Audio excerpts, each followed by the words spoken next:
Vamos a buscar en el libro de los Hebreos, capítulo 9, del 1 al 15. Ahora bien, aún el primer pacto tenía ordenanzas de culto y un santuario terrenal. Y estaba hablando de eso, del tabernáculo. Porque el tabernáculo estaba dispuesto así. En la primera parte, llamada el lugar santo, estaban el candelabro, la mesa y los panes de la proposición. Se refiere aquí adentro. El lugar santo, aquí. Había una cortina en el medio.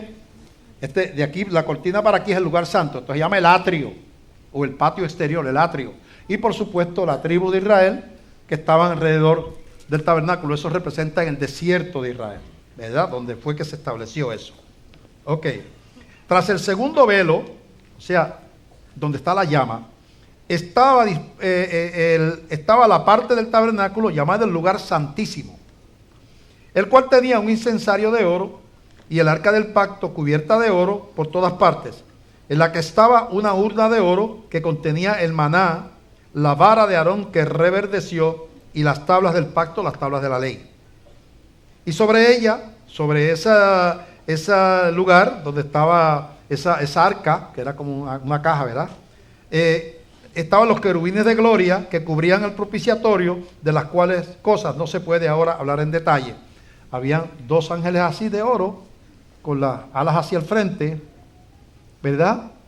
Cubriendo el propiciatorio o la caja donde estaban las tablas de la ley y todo eso así. Y eso es en el salón que está después de la cortina, que está en el medio del tabernáculo allá adentro, ¿verdad? Bueno.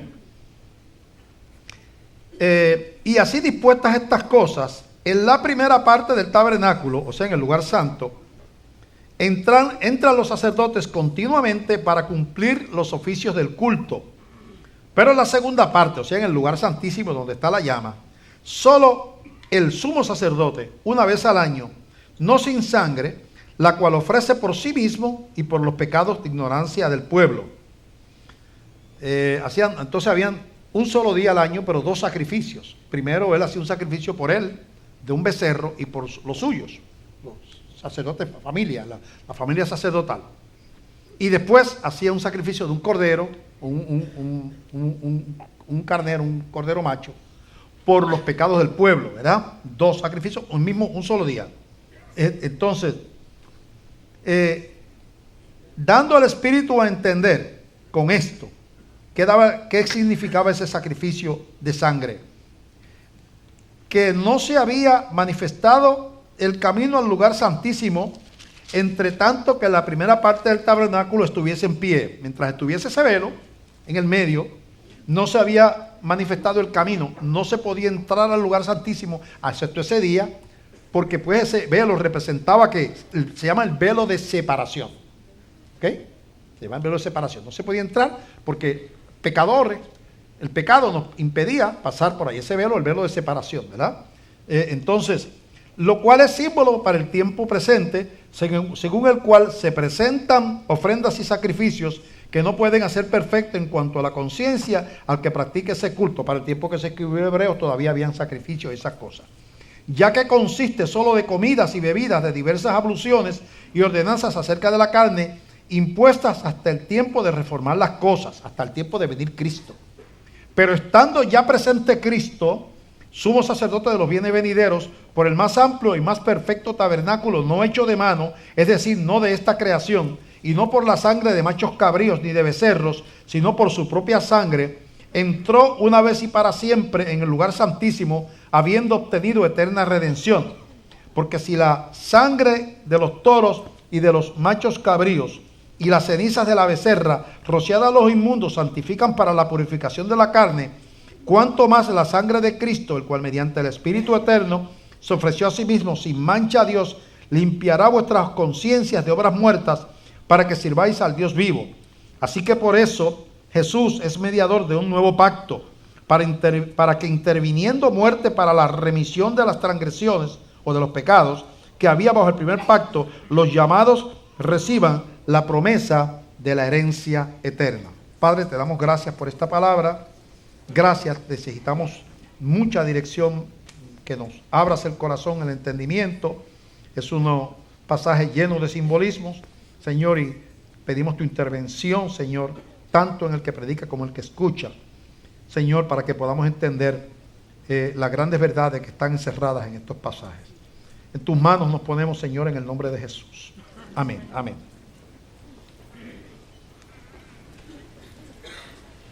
Vamos a repasar. Dios le da una ordenanza al pueblo de Israel y le dice: ustedes van a establecer un día de la expiación, quiere decir pagar la sentencia o pagar, ¿verdad? Pagar algo por el pecado, por la culpa del pecado, ¿verdad? Un simbolismo le voy a dar.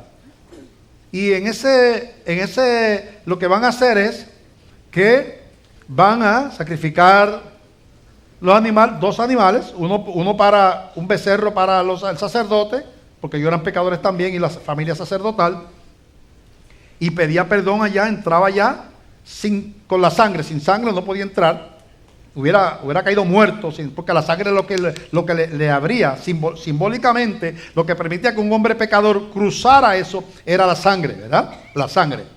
Entonces, después venía, hacía otro sacrificio. El primero era por él y por su familia sacerdotal. El segundo sacrificio era por los pecados del pueblo, ¿verdad?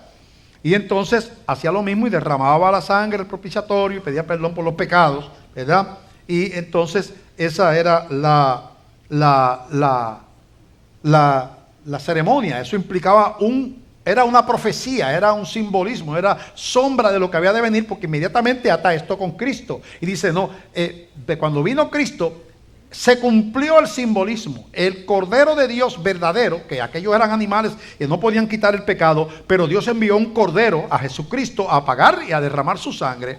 Y Él abrió el camino al lugar santísimo, ya para eterna redención. Aquello era un símbolo, pero ahora en Cristo se cumple lo que había sido prometido por medio de estos simbolismos, y es entonces el cumplimiento de todos esos cientos de años de sacrificios se cumplieron en Jesucristo.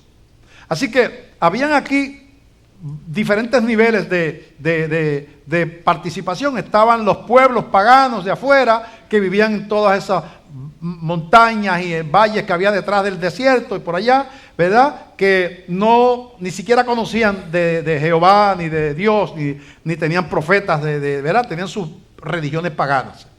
Esos estaban totalmente alejados. Estaba el pueblo de Israel, que está acá afuera, pero pues no estaban allá adentro, excepto cuando entraban. El pueblo podía entrar hasta aquí, hasta el atrio. El atrio, el patio exterior, era donde estaba el lavacro, había una fuente de agua, se lavaban las abluciones, se lavaban ahí las manos y representaban limpieza, representaban la palabra de Dios y al Espíritu Santo. Y estaba el altar del sacrificio, donde se sacrificaban los animales y se quemaban también algunas ofrendas, había que quemarlas, ¿verdad? Entonces, tú podías ser, al estar aquí, ya tú eras un pueblo separado. Dice la Biblia le dice que el pueblo hebreo le dice: ustedes son un especial tesoro, ¿verdad? Para mí, ustedes son una nación santa. Yo les he separado para un propósito. De ustedes va a venir el Mesías.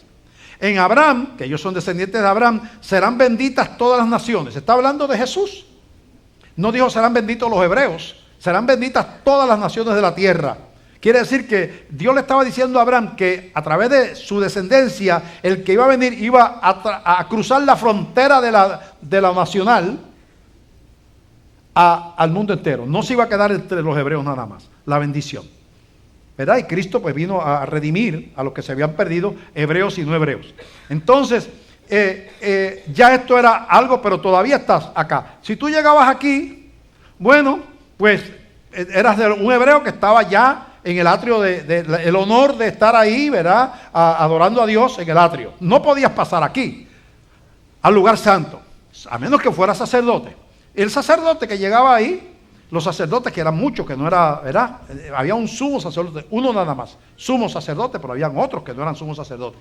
Ellos ahí cambiaban el pan de la proposición, que representaba a Jesucristo, que es el pan de vida. Le encendían y le echaban aceite a las lámparas, que la lámpara esa de 7 puntas, que representa a Jesucristo, es la luz del mundo. Todo representaba a Cristo ahí. Todo. ¿Verdad? Entonces, pero no podían pasar la cortina, el velo que había aquí. Solamente una vez al año el sumo sacerdote, en el día de la expiación, cruzaba ese velo. Todo lo que había aquí tenía sentido por esto. Sin esto, nada de lo que hay aquí tiene ningún valor. No tiene sentido. Porque el problema del ser humano era la separación. Que por causa del pecado estamos destituidos de Dios, somos separados de Dios. La solución de Dios a eso fue romper el velo por medio de un sacrificio que era Cristo. Así que es como decir, yo soy religioso pero yo no tengo a Cristo, no recibo a Cristo. Es lo mismo que seas ateo. O yo soy de una religión por allá que no cree en Cristo, es lo mismo que seas ateo. Eso de que dice por ahí todos los caminos conducen a Dios, eso es el disparate más grande que hay. La Biblia dice y Cristo dice, nadie puede venir al Padre si no es por mí. Y dice Pedro que Dios no nos ha dado el nombre de ningún otro bajo el cielo en el cual podamos ser salvos. Solamente el nombre de Cristo. Dios no tiene plan B. No tiene plan B. Ni siquiera tú puedes decir, yo soy hebreo y yo no necesito recibir a Cristo porque yo soy del pueblo separado por Dios, porque Dios proveyó para ambos pueblos un camino de salvación con un solo sacrificio, que fue el de Jesús. Los hebreos se tienen que entregar a Jesús y si no se entregan a Jesús son inconversos y no tienen salvación, aunque sean hebreos. Y los que no son hebreos tienen que entregar la vida a Jesús, los pecados a Jesús, porque Dios no tiene otros corderos. Él con una sola ofrenda, dice, hizo perfectos para siempre a los que creen en Él, a los santificados. Así que tenemos que entender eso. Así que usted se da cuenta que Él se va reduciendo del mundo entero al pueblo hebreo. Ya se redujo a un pueblo más pequeño. A los que están en el atrio, se redujo a uno más pequeño todavía, porque aquí no cabe todo el pueblo completo. Los que estaban en determinado momento. A los que estaban, los sacerdotes que entraban aquí, se redujo todavía más. Hasta uno que llegó aquí. El camino de la salvación es un camino estrecho, dice la Biblia. Por eso es un solo camino. Jesús dijo, yo soy el camino. No dijo yo soy un camino. Ahora el sincretismo religioso que hay por ahí te dice, no, tú puedes creer en Buda, en Mahoma, en donde sea. Después que tú creas en Dios, esos son los humanistas y los secularistas y los de que no tienen conocimiento de la verdad. ¿Verdad? Es una manera de confundir que tiene el enemigo, ¿verdad? Haciendo inútil el sacrificio de Cristo, porque entonces cada cual se salva como bien le parezca, ¿verdad? Y yo no tengo, tú quieres creer lo que tú quieras, y tú puedes creer que es lo mismo ser hinduista y creer en 8,000 dioses o 50,000 dioses, no sé cuántos tienen, 100,000 dioses que tienen los... ¿verdad? Yo estuve en la India y entramos a un templo de aquello, y honestamente lo que da es miedo. Y un templo budista también. Ese chorro de cosas con los dientes por fuera, ¿no? Y parecen demonios. Y unos nenes vestidos de una cosa como un anaranjado, un muchachito así que los padres entregan y se escapan muchísimo porque no pueden aguantar eso. Están pasando unas cuentitas. Esa es su vida. Se ganan el cielo con eso. Pobres niños. Entonces, entiende que entonces el camino se va poniendo estrecho hasta que llega a esa persona con sangre que cruza el velo de aquí. Hasta que llega ahí. Una persona. La Biblia dijo que el camino de salvación es un camino estrecho, porque el camino de salvación llega a una persona. Hay un solo sumo sacerdote que nos puede llevar a la presencia de Dios y su nombre es Jesucristo, Rey de Reyes y Señor de Señores. No hay otro nombre, no hay más nadie. No hay más nadie. La religión no te puede salvar, el bautista tampoco, ninguna. Solamente Cristo salva. Tienes que confrontar tu pecado con Él y recibirle en tu corazón y invitarlo a entrar a tu vida como Rey, Señor de tu vida, ¿verdad? Entonces, ahora, hay algo bien extraño, que no eran 2 corderos, no eran 2 animales, eran 3. Pastor, ¿dónde está el tercero? Vamos a Levíticos capítulo 16. allá, Levítico, el tercer libro de la Biblia, Levíticos capítulo 16, del verso 6 en adelante. Levítico 6, 16. 16, 6, al revés. 16, 6. Y hará traer Aarón, está hablando de la expiación y todo lo que yo haya explicado ahí lo van a volver a escuchar. Y hará traer Aarón el becerro de la expiación que es suyo, y hará la reconciliación por sí, por su casa. El primer animal era un becerro que iba a ser expiado para Aarón y su familia, ¿verdad? Y los sacerdotes. Después tomará los 2 machos cabríos, no uno, y los presentará delante de Jehová a la puerta del tabernáculo de reunión. Y echará suertes Aarón sobre los 2 machos cabríos. Una suerte por Jehová y otra suerte por Azazel. Ese nombre, mira que aparecía ahí, ¿verdad? Le ponen el chivo expiatorio, le dicen. Pero realmente cuando yo fui a los comentarios bíblicos, nadie sabe realmente. Hay 20 opiniones sobre lo que quiere decir Azazel, que si es Satanás, que si no hay una explicación clara en la Biblia, ¿verdad? Y otra suerte por Azazel. Y hará traer Aarón al macho cabrío sobre el cual cayera la suerte por Jehová, y los ofrecerá en expiación. De esos 2 carneros, uno de ellos iba a ofrecer en expiación. El segundo que se ofrecía, primero el becerro, por Aarón y su familia. El segundo, por el sumo sacerdote y su familia, después de Aarón. Y el segundo, por el pueblo. Se iba a sacrificar y se iba a llevar la sangre allá. Y el tercer, el versículo 10, mas el macho cabrío sobre el cual cayere la suerte por Azazel, lo presentará vivo delante de Jehová para hacer la reconciliación sobre él, para enviarlo a Azazel al desierto.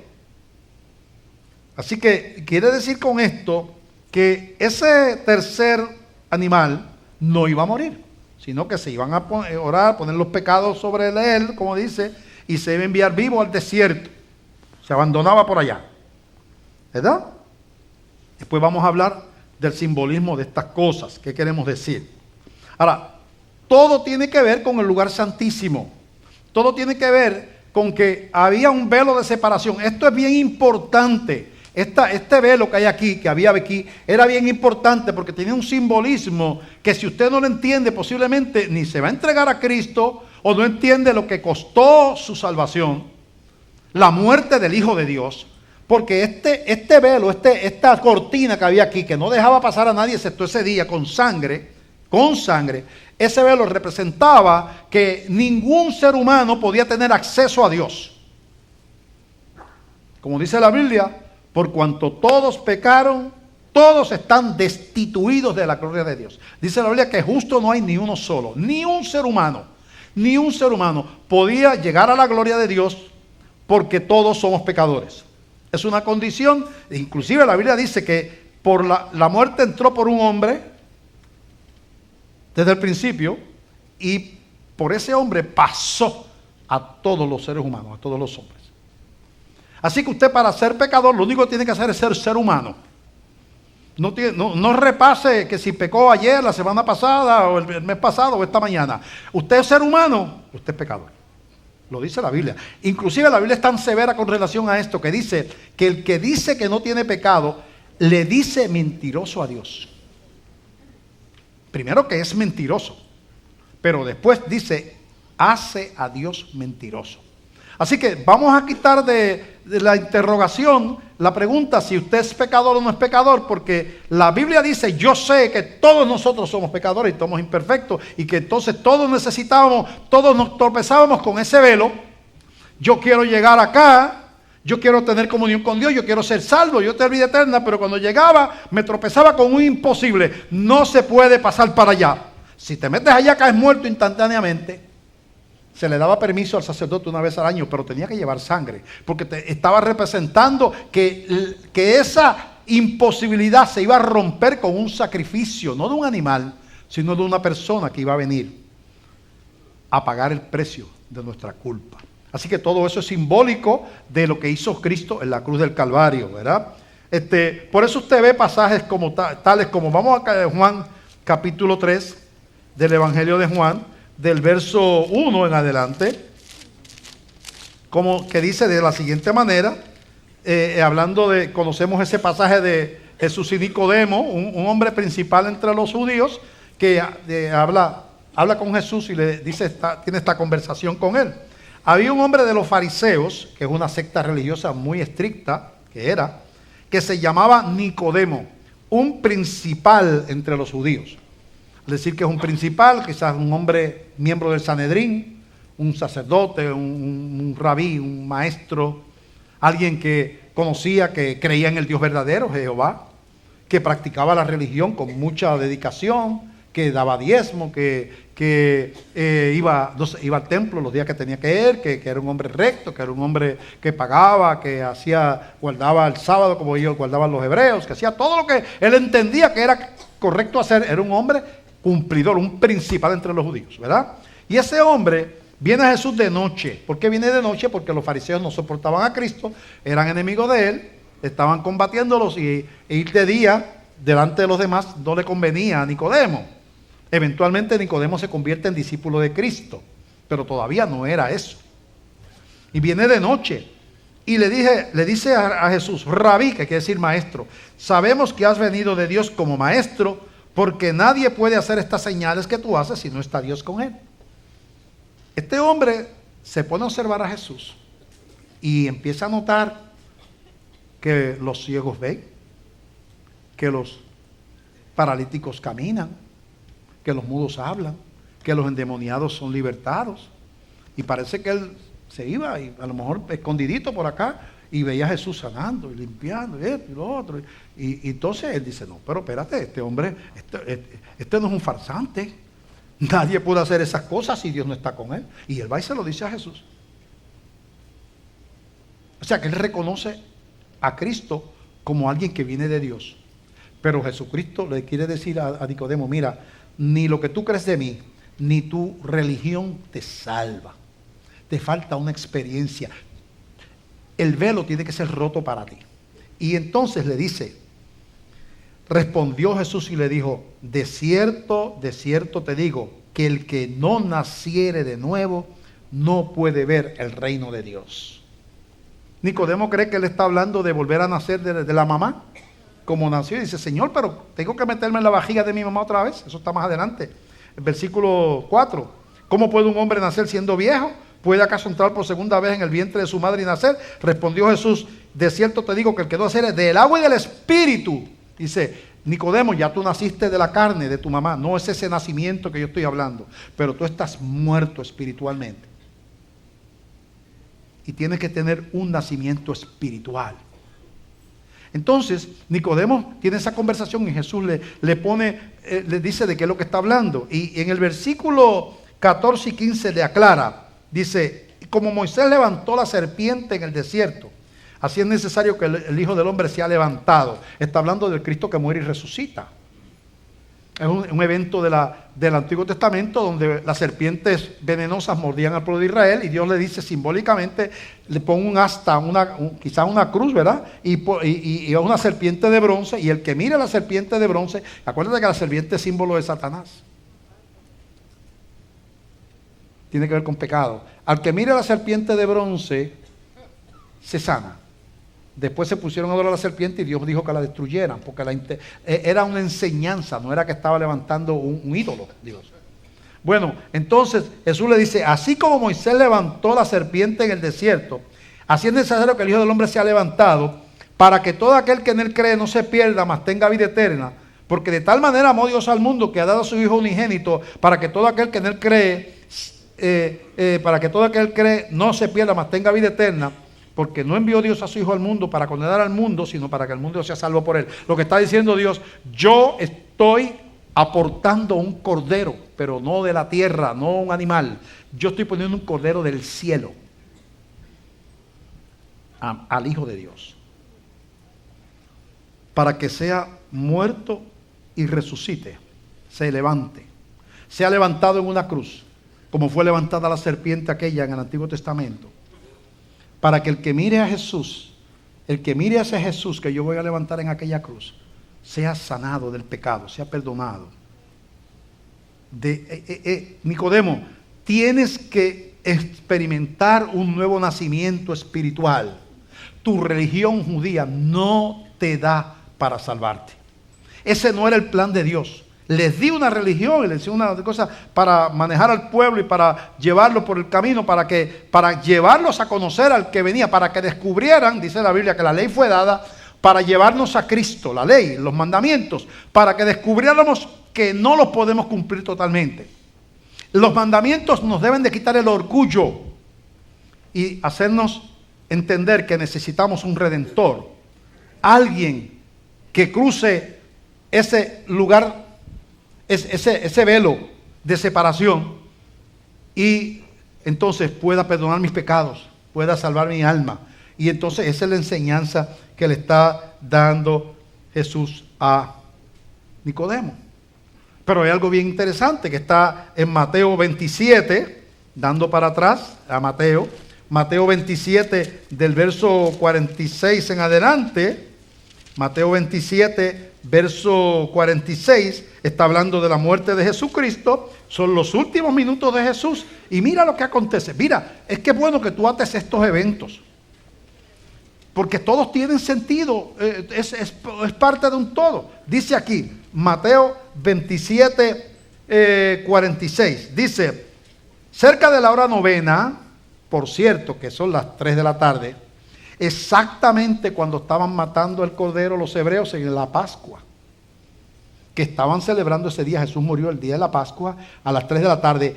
Exactamente cientos de años antes, Dios le dijo al pueblo de Israel, maten un cordero a las 3 de la tarde, a la hora novena, y marquen las casas con la sangre de ese cordero. Comanse el cordero, marcan la sangre, porque yo voy a pasar por Egipto para sacarlos de la esclavitud. Voy a pasar y donde yo vea la casa marcada con esa sangre, no va a haber muerte en esa casa. Donde yo no vea la marca de la sangre, va a haber muerte. Nosotros somos marcados con la sangre de Cristo. Y donde Dios, cuando entramos a juicio, lo que nos libra, no era que los hebreos eran buenos y los egipcios malos, eran pecadores ambos. ¿Los libraba qué? La sangre. Dice, veré la sangre, no veré sus obras, veré la sangre y pasaré de vosotros. Nosotros los cristianos, ¿sabemos por qué? Por gracia, por la sangre. Dios ve la sangre. Usted muere, usted llega a la presencia de Dios. Dios le va a decir, mira, ven acá, vamos a ver qué tú hiciste, a ver si tú te ganaste el cielo. No, porque eso sería por obras. Dice, ¿estás marcado con la sangre? Sí, Señor, yo le di mi corazón a Cristo, mira, entra. Porque la ira de Dios ya no puede caer sobre ti, porque llevas la sangre de mi Hijo amado marcado. Gloria a Dios. Entonces, mira lo que pasa aquí. Jesús, verso 46, Jesús clamó a gran voz diciendo, Elí, Elí, lama sabactani, que traducido es, Dios mío, ¿por qué me has desamparado? Algunos de los que estaban allí decían al oírlo, Elías llama a este. Y al instante corriendo uno de ellos tomó una esponja y le empapó de vinagre y poniéndolo en una caña le dio a beber. Pero los otros decían, deja, veamos si viene Elías a librarle. Se estaban burlando de él. Mas Jesús, habiendo otra vez clamado a gran voz, entregó el espíritu, expiró, murió. Y dice inmediatamente, y he aquí, el velo del templo se rasgó en dos, de arriba abajo, y la tierra tembló y las rocas se partieron. Quiere decir que al instante que Cristo, no en este templo, sino en el templo de Herodes, porque ya este templo no estaba, ¿verdad? Pero era la misma divisiones.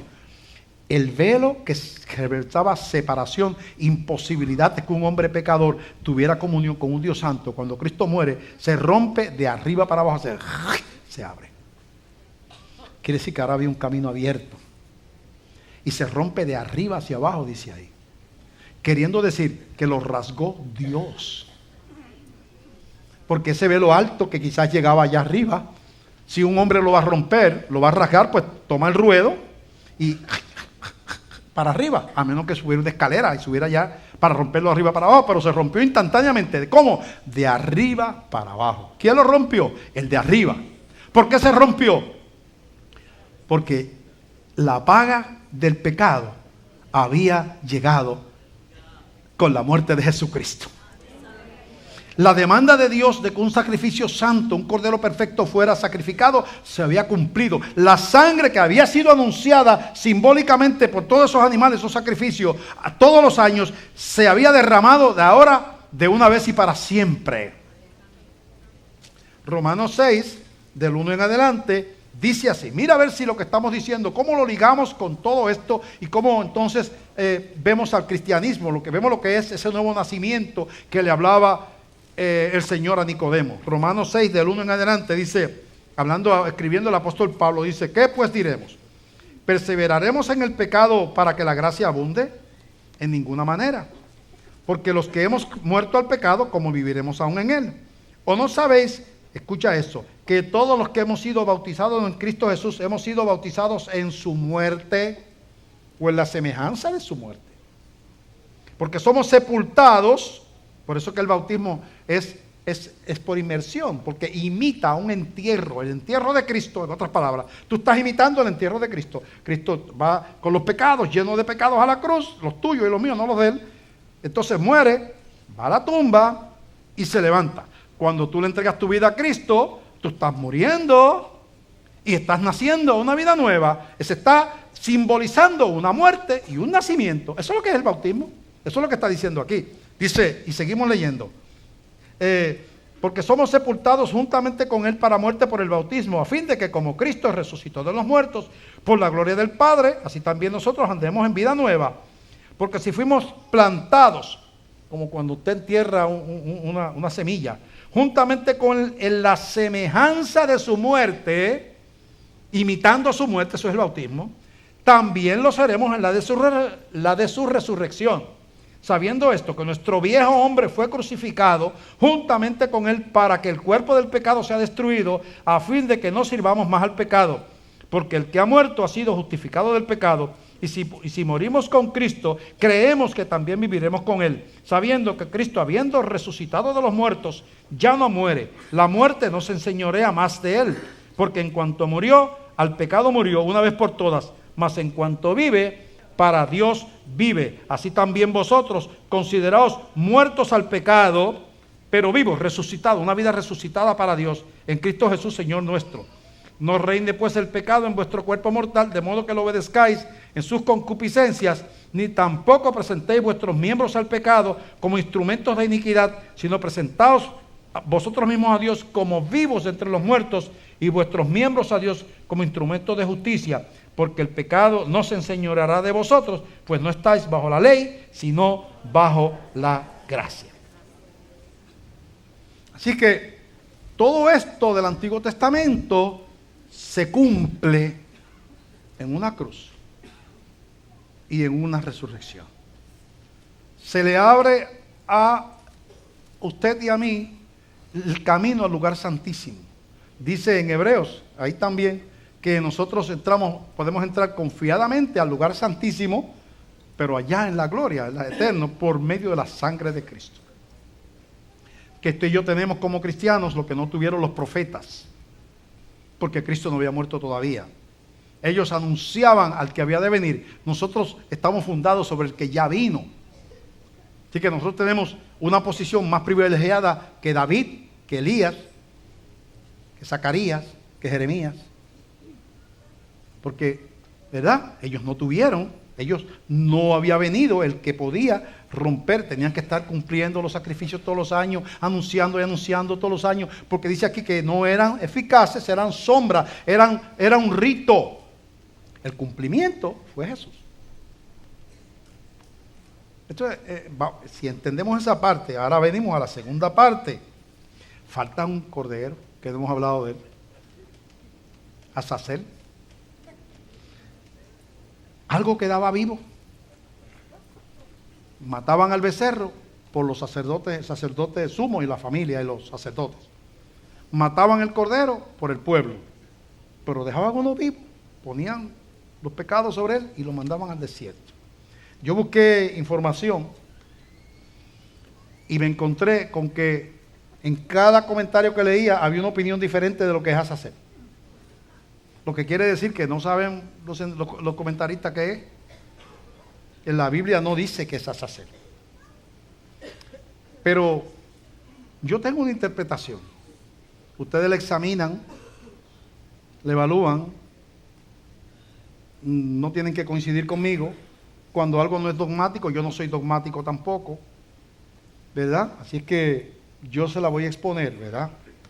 Que es lo que yo creo que es Azazel.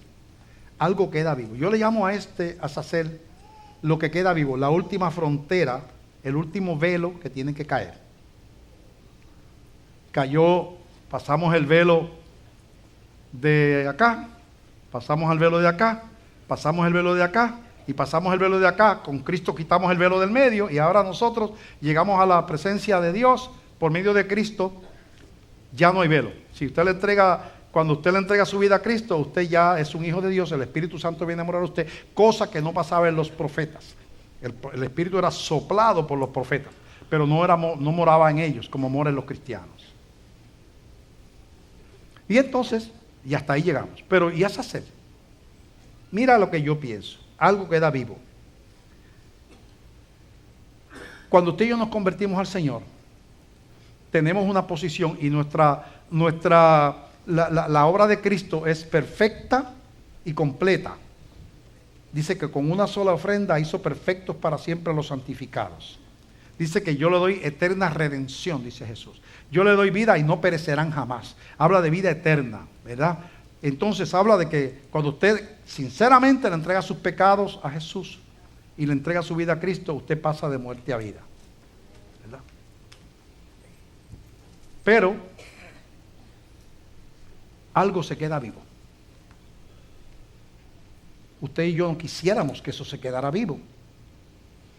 En una persona como nosotros, que somos templo del Señor, queda vivo una inclinación, quedan vivos debilidades, quedan vivos pasiones, quedan vivos rebeliones, quedan vivas malas costumbres, quedan vivas cosas aprendidas equivocadamente, quedan vivos hasta incredulidad a veces, ¿verdad? Y somos cristianos, pero tenemos una lucha cuando queremos agradar a Dios, ¿verdad? Tenemos una lucha. Yo estoy en pie. Yo tengo nombre de hijo de Dios porque la sangre de Cristo me limpió de todo pecado. No le voy a dar explicaciones de más nada. No la voy a dar. No la voy a dar. Entonces, algo queda vivo. Por ejemplo, en Romanos capítulo 12, verso del 1 al 3, dice: así que, hermanos, os ruego por la misericordia de Dios que presentéis vuestros cuerpos en sacrificio vivo. ¿Te acuerdas de Azazel? Sacrificio vivo, santo, agradable a Dios, que es vuestro culto racional. No os conforméis a este mundo o a este siglo que representa el desierto en la Biblia, sino transformaos por medio de la renovación de vuestro entendimiento para que comprobéis cuál sea la buena voluntad de Dios, agradable y perfecta. Así que dice ahí, y versículo 3 dice: digo pues por la gracia que me es dada a cada cual que está entre vosotros, que no tenga más alto concepto de sí que el que debe tener, sino que piense de sí con cordura, conforme a la medida de fe que Dios repartió a cada uno. Dice ahí entonces que no debemos de engañarnos, tenemos que ser sencillos, tenemos que ser transparentes, tenemos que enfrentar las debilidades con valentía y ponerlas a los pies del Señor y pedir perdón, porque nuestra meta debe ser agradar a Dios. Tienes delante de ti algo que está vivo, que hay que matar, hay que tratar de matar, y tú lo matas hoy, y tú dices: bueno, no caí en la tentación, le di por la cabeza al diablo, ya luché con esto, no cedí, no fui a donde quería hacer lo que no debía, resistíme, y tú dices: bueno, terminé. Mañana por la mañana, cuando tú te levantas, el Azazel está vivo de nuevo y dice: y ese día también tienes que volverlo a matar de nuevo. Ese es un chivo que no muere. Más tú puedes cantar: tengo un chivo, yo tengo y más tengo.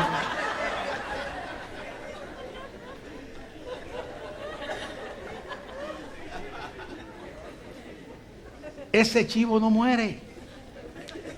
Ese chivo hay que llevarlo ahí por amor a Dios, a confrontarlo con la palabra. Hay que doblar rodillas, hay que pedir perdón, identificar, hay que regocijarse en la relación con Dios sin claudicar ni darnos por vencido en que tengamos que negarnos a nosotros mismos.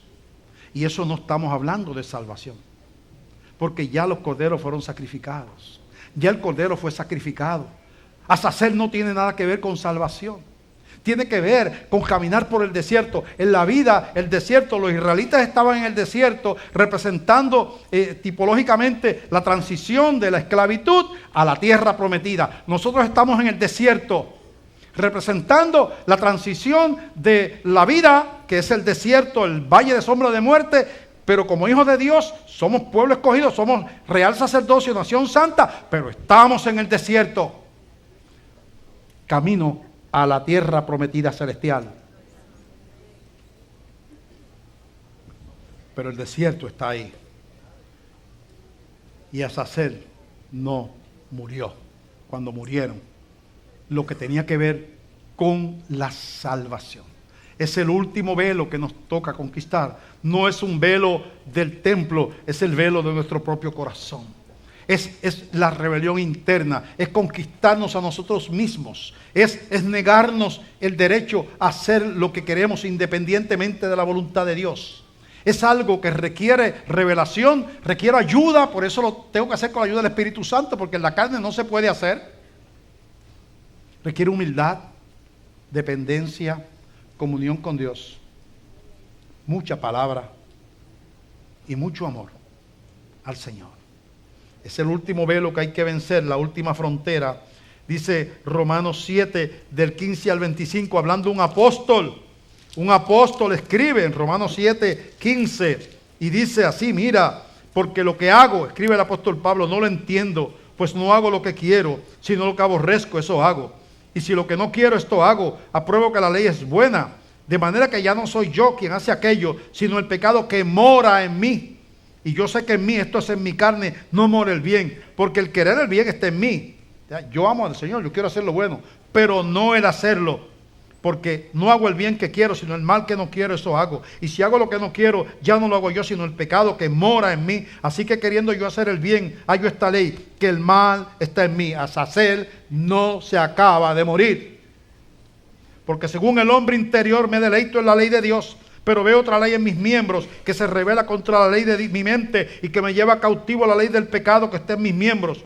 Miserable de mí, ¿quién me librará de este cuerpo de muerte? Gracias doy a Dios por Jesucristo, Señor nuestro. Así que yo mismo con la mente sirvo a la ley de Dios, mas con la carne a la ley del pecado. Y escucha esto: ahora pues ninguna condenación hay para los que están en Cristo Jesús. Aparte de esa lucha, no hay condenación para los que están en Cristo Jesús. Esa lucha hay que separarla de la salvación. Ahora pues, ninguna condenación hay para los que están en Cristo Jesús, los que no andan conforme a la carne, sino conforme al Espíritu. Porque la ley del Espíritu de vida en Cristo Jesús, eso que ocurrió en la cruz, esa vida nueva, me ha librado de la ley del pecado y de la muerte. La ley del pecado y de la muerte era: el que pecare, morirá. La paga del pecado es la muerte, esa es la ley. Pero la ley espiritual de Cristo me ha librado de esa ley. Ya no hay condenación para los que están en Cristo Jesús. Yo tengo una vida nueva, resucitada. Nadie me puede arrebatar de su mano. Mi nombre fue escrito en el libro de la vida con tinta imborrable. Me dio vida eterna. Dice él que no perecerá jamás y nadie me arrebatará de su mano. Pero ahí está eso que no muere. Y entonces ahí es que viene la humillación, la comunión con Dios, la humildad de: Señor, yo quiero cambiar, yo no quiero vivir así. Yo no quiero, Señor, yo soy tuyo, yo te pertenezco, yo te di mi vida, yo no fui un hipócrita cuando te di mi vida, pero hallo que hay algo que se resiste a morir. Y yo no quiero vivir así. Lo que está diciendo Romanos capítulo 12 es que no claudiques, no te des por vencido, renueva el entendimiento. Renueva el entendimiento. Jesús decía: el que venga en pos de mí, detrás de mí, que me siga, niéguese a sí mismo y tome su cruz cada día y sígame. Negarse, ¿qué es negarse? Decirse que no. Negarse es decirse que no. Esto me gustaría, pero no lo puedo hacer por amor a Dios. He estado acostumbrado a hacer esto, pero a Dios no le agrada. Tengo que terminar con esto. Esta amistad me agrada, me conviene. ¿Verdad? Digo, no me conviene, me agrada, es agradable, pero no le agrada a Dios esa amistad, no edifica, no está conforme a su voluntad. Pues me niego, me resisto, termino con esa relación. Lo que es ese cristiano maduro constantemente está localizando cosas que se le está mostrando al mundo. Este siglo le está mostrando, como dice allá en el libro del Progreso del Peregrino, la feria de vanidades de este mundo te está mostrando cosas que sería agradable hacer, que tienen que ver con vicio, con sexo, que tiene que ver con pornografía, que tiene que ver con cosas, con deshonestidad, que tiene que ver con mentira, que tiene que ver con un montón de cosas. Nos está mostrando y el mundo cómo está viviendo. Y esa gente que vive de esa manera parecen divertirse tanto. Y tú dices, ¿qué hago yo aquí en la iglesia y no estoy en la calle de Sanse?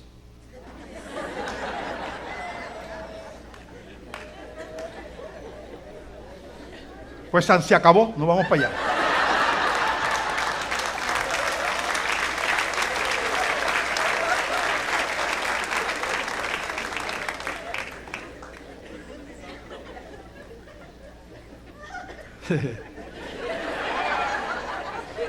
¿Cómo cogió ahora eso?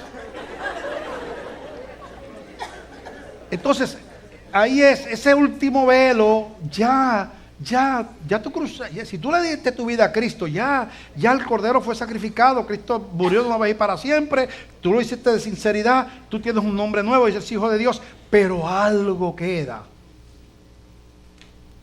que también tiene que ser derribado, que nos impide crecer, que nos impide madurar, el último velo. En Hebreos, con esto terminado, Hebreos capítulo 12, del 1 al 6, dice, Hebreos 11 habla de los héroes de la fe, la gente que venció, los héroes del Antiguo Testamento, que vencieron por la fe, ¿verdad? Y ¿verdad? Todo el capítulo 11 tiene que ver con héroes de la fe. Y hablando de esos héroes, hablándonos a nosotros los de ahora, nos dice, por tanto nosotros también, teniendo en derredor nuestro tan grande nube de testigos, toda esa gente que creyó y que fue... venció y que fueron instrumentos de Dios, despojémonos de todo peso y del pecado que nos asedia. Peso y pecado no es lo mismo. Pecado, ya sabemos lo que es, viola los mandamientos de Dios. Pero el peso puede ser, bueno, un peso puede ser, yo estoy tan afanado con las cosas de la vida, el trabajo, que no tengo tiempo para servir a Dios. Soy bien responsable, pero tengo a Dios relegado en una esquina porque he hecho de esto un ídolo. Así que el peso y el pecado, cuando los hipódromos, los caballos que son muy superiores le ponen extra peso extra, para que puedan competir con los otros y sea pareja la carrera, más o menos pareja, ¿verdad? Entonces, cuando nosotros llevamos peso, que son esas iras, esos rencores, esos odios, esos hábitos malos, ese carácter deformado, esa mentira en la boca, esa deshonestar, ese hablar malo, esa adicción al sexo fuera del orden de Dios, esa dependencia de vicios y de cosas, todos esos son pecados que nos impiden caminar la carrera que tenemos. Dice, y corramos con paciencia la carrera que tenemos por delante, puesto los ojos en Jesús, el autor y consumador de la fe, el cual por el gozo puesto delante de él sufrió la cruz, menospreciando el oprobio, y se sentó a la diestra de Dios. Considerad a aquel que sufrió tal contradicción de pecadores contra sí mismo, para que vuestro ánimo no se canse hasta desmayar, porque aún no habéis resistido hasta la sangre, combatiendo contra el pecado. Dice, mira Jesús, cuánto dolor para obedecer, cuánto dolor para cumplir. Lo leímos ahorita cuando Jesús decía, Dios mío, ¿por qué me has desamparado? Cuán solo se sintió Jesús en aquella cruz. Y siguió ahí, yo vine a salvar, yo tengo que morir, esta gente no se lo merece, él lo sabía, esta gente no me está pagando bien, me están matando, yo los vine a salvar y me están crucificando, me están insultando, me están clavando lanza, me están poniendo clavos, me están azotando, me están poniendo corona de espinas, pero el Padre me envió, yo tengo, Padre, no se haga mi voluntad sino la tuya. Y dice, mira Jesús, va a ser difícil a veces, bregar con Azazel, bregar con eso que no muere, va a ser difícil, se va a levantar como un trono en tu corazón desafiante delante de la voluntad de Dios. Pero dice, mira Jesús, es la última frontera. Hemos hablado hoy, voy a hacer dos dimensiones, o dos. Primero yo quiero hablarte a ti que todavía no has entregado tu vida a Cristo. espiritualmente hablando, tú todavía no has cruzado el velo. Hacia el único que puede llevar la sangre es el sumo sacerdote, que se llama Jesús. Tú no puedes hacer nada para ganarte la salvación. Hasta que tú no le entregas tu vida a Cristo, no hay vida nueva, no hay salvación del alma, no hay perdón de los pecados. ¿Verdad? Eres, aunque vengas a la iglesia. Así que la primera decisión que hay que tomar es que, siendo nosotros pecadores, tenemos que tener la humildad de reconocerlo y tener el entendimiento de que se nos ofrece un perdón y una salvación. Y el Espíritu Santo nos tiene que mover a anhelar esa salvación. Por eso, como yo no soy Espíritu Santo, tengo que preguntar, ¿habrá aquí alguna persona a quien Dios le ha hablado en el día de hoy? Dice, pastor, yo quiero entrar a ese lugar santísimo, yo quiero estar con Dios, yo quiero que mi alma sea salva, yo quiero recibir a Cristo como mi Señor, quiero poner mis pecados a sus pies y yo quiero hacerlo públicamente como manda la Escritura, y lo voy a hacer levantando la mano. ¿Hay alguna persona que allí donde está, con su mano, le dice al Señor, Señor, yo te invito a mi corazón en este día, y le entrega su vida a Cristo públicamente? La Biblia dice que es públicamente. Es la decisión más importante que un ser humano puede tomar. No es casarse, no es criar hijos, no es estudiar, es salvar el alma. Todo lo demás se queda aquí. Todo lo demás no tiene, como yo decía que esto no tiene sentido sin aquel lugar santísimo. Eso es lo que le da sentido a todo lo demás. Nada tiene sentido, ni inclusive la religión, si tú no cruzas el umbral del velo, entregándole tu corazón a Cristo. Hay alguien que toma esa decisión y lo hace públicamente. Y voy a terminar con el llamado: alguien que entrega su vida a Cristo públicamente. No te avergüences de Dios. Recíbelo como Señor. ¿Hay alguien que tome esa decisión en este día? ¿Hay alguien? Hay una mano que se levanta por allá atrás. Dios te bendiga. Dios te bendiga. ¿Alguien más? Allí donde está, con su mano, le dice al Señor, Señor, yo quiero comenzar una vida nueva contigo. Tengo mucho que aprender. Todos nacemos y tenemos que madurar. Usted cuando nació no corrió bicicleta, ni, ¿verdad?, ni sabía hablar, fue aprendiendo, ¿verdad? Pues en la vida espiritual usted nace primero, y después crece, ¿verdad? Madura. Pero estamos hablando ahora de nacer. ¿Hay alguien más que le entrega su vida a Cristo? Le entrega los pecados a Dios y lo invita a su corazón, levantando su mano. ¿Alguien más? Veo una dama que levanta su mano por ahí. ¿Quién salva? A su nombre. ¿Alguien más allí donde está? Con su mano le dice al Señor, Señor, yo quiero levantar mi mano. Allí está una dama que levanta su mano. Dios es bueno, aleluya. ¿Alguien más? Estamos llamando al arrepentimiento, a la entrega de la vida. Y pedimos que usted, por ahí veo otra dama más que entrega su... Allí hay un caballero que levanta su mano por allá. ¿Quién salva? A su nombre. ¿Alguien más? Estamos llamando al arrepentimiento. Hay otra mano que se le levanta por allá atrás. Ya, Dios le bendiga. Nada más. ¿Alguien más? ¿Alguien más? Allí donde está, levanta su mano. ¿Alguien más? Y con eso, hay por allá una mano que se levanta en el balcón. ¿Quién salva? A su nombre. Aleluya. ¿Alguien más? ¿Alguien más? Si Dios te está llamando, reconoce la verdad de que somos pecadores. Yo ni te pregunto si tú eres pecador, porque yo lo sé que lo eres. La pregunta es, ¿qué haces con tu pecado? ¿Qué haces con Jesús? ¿Qué respuesta tú le vas a dar al Padre si tú llegas allí? ¿Y por qué tú no le entregaste tu vida a Jesús? Es decir, porque yo era bueno. Por favor. Estaba muy ocupado. No tuve tiempo. Tenía otras prioridades. ¿Tú sabes qué contestación es más tremenda para darle al Padre? Termino. Hay alguien más que le entrega su vida a Cristo públicamente, levantando su mano allí donde está. Dios bendiga. Alguien más. Alguien más. Veo otra mano por allá atrás. Dios le bendiga. Alguien más. Alguien más. Estamos llamando al arrepentimiento. Hay que entregar la vida a Jesús. Es el único que puede cruzar el umbral del lugar santísimo y lo cruzó. El trono de Dios está allá y allá entramos nosotros con Él. Cuando nos convertimos a Cristo, ya esa puerta está abierta, esa cortina cayó, ese velo se rasgó. Si es que le entrega la vida a Jesús y el corazón. ¿Hay alguien más que le entrega la vida a Cristo? Y con esto terminamos. ¿Hay alguien más que le entrega la vida al Señor públicamente, como manda la Escritura? ¿Hay alguien más? No luches. Déjate caer en los brazos de Dios. ¿Alguien más? Vamos a pedirle a todos los que levantaron la mano que pasen por allá. Vamos a darle un aplauso al Señor por toda esta gente. Todos los que levantaron las manos, que no se me quede ninguno. Balcones y todo. Balcones y todo. Caminen hacia acá. Vamos a completar el proceso, ¿verdad? Sí, completamos el proceso y se están acercando, se están levantando, están caminando hacia acá.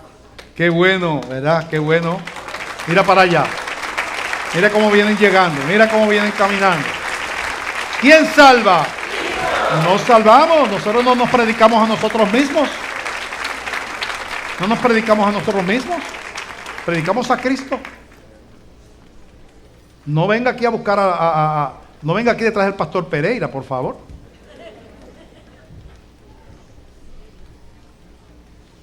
En este hospital yo soy el que le señalo a la gente dónde está el médico. Yo no soy el médico. Mira, el médico es aquel. Amén. Aleluya. Yo le voy a pedir, falta alguien por llegar hasta acá, que venga de camino. Están todos aquí ya. Yo le voy a pedir que levanten las manos así y repitan conmigo estas palabras. Señor Jesús, yo reconozco que soy pecador y te pido que me perdones. Yo te invito a entrar a mi vida como mi Señor y mi Salvador. Gracias, Cristo.